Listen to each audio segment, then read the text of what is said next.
ایک روز رسول اکرم صلی اللہ علیہ وسلم نے مسکراتے ہوئے ارشاد فرمایا، ربیہ کیا آپ شادی نہیں کرو گے؟ سیدنا ربیہ رضی اللہ تعالی عنہ کہتے ہیں، میں نے عرض کی، حضور اللہ کے حبیب، میرا دل نہیں چاہتا کہ کوئی چیز آپ کی خدمت میں آڑے آئے، اور آپ جانتے ہیں میں اتنے اخراجات کا متحمل نہیں ہو سکتا۔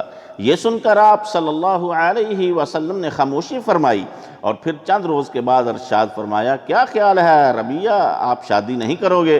سیدنا ربیہ رضی اللہ تعالی عنہ کہتے ہیں، میں نے پھر پہلے جیسا جواب دیا، اور ساتھ ہی میرے دل میں خیال آیا کہ مجھے ایسے جواب نہیں دینا چاہیے۔ آپ صلی اللہ علیہ وسلم تو میری مالی حیثیت سے بخوبی واقف ہیں، یقیناً آپ کے دریافت کرنے میں کوئی راز ہوگا۔ اگر اب آپ صلی اللہ علیہ وسلم نے پوچھا تو انکار نہیں کروں گا۔ ابھی چند ہی دن گزرے تھے کہ رسول پاک صلی اللہ علیہ وسلم نے پھر پوچھا، ربیہ کیا آپ شادی نہیں کرو گے؟ میں نے عرض کی، سر تسلیم خم ہے جو آپ کا حکم سر آنکھوں پر۔ یہ سن کر آپ صلی اللہ علیہ وسلم خوش ہوئے اور ارشاد فرمایا، فلاں گھر جاؤ، اہل خانہ سے میرا سلام کہنا اور انہیں یہ پیغام دینا کہ اللہ کے رسول صلی اللہ علیہ وسلم تمہیں حکم دیتے ہیں کہ ربیہ کو اپنا داماد بنا لو۔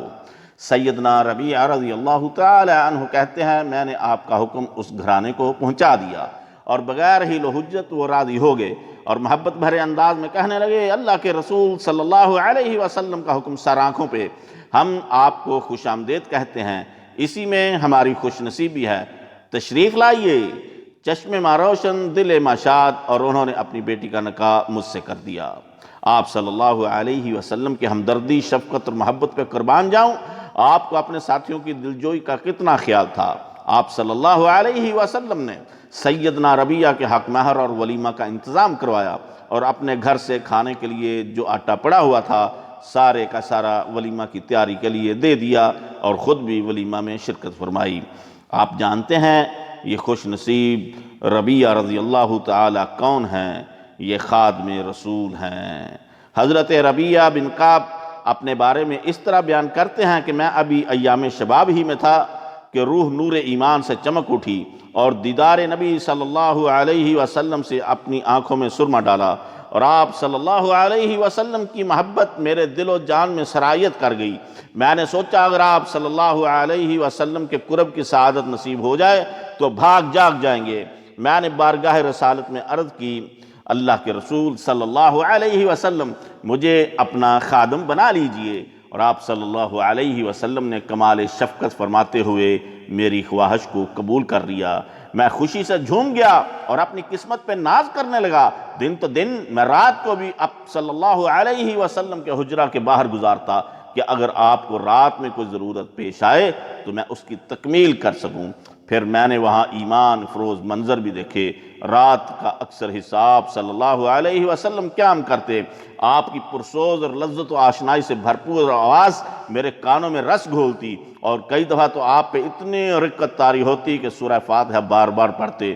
ایک روز رسول اللہ صلی اللہ علیہ وسلم نے خوش ہو کر مجھے کہا، ربیہ آپ کے لیے کیا مانگا جائے؟ میں نے کہا، اللہ کے رسول صلی اللہ علیہ وسلم مجھے مہلت دیں، میں کچھ فیصلہ کر سکوں۔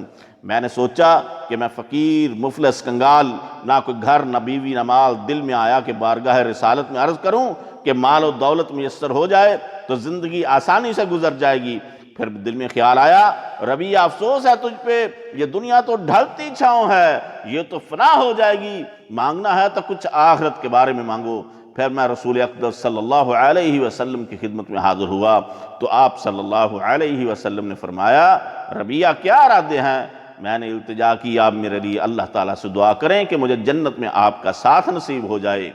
آپ صلی اللہ علیہ وسلم نے ارشاد فرمایا، جنت میں میری رفاقت چاہتے ہو تو زیادہ سے زیادہ عبادت کیا کرو۔ کتنے خوش نصیب اور عمدہ سوچ کے مالک تھے کہ دنیا پہ آخرت اور نبی کریم صلی اللہ علیہ وسلم کے ساتھ کو ترجیح دی۔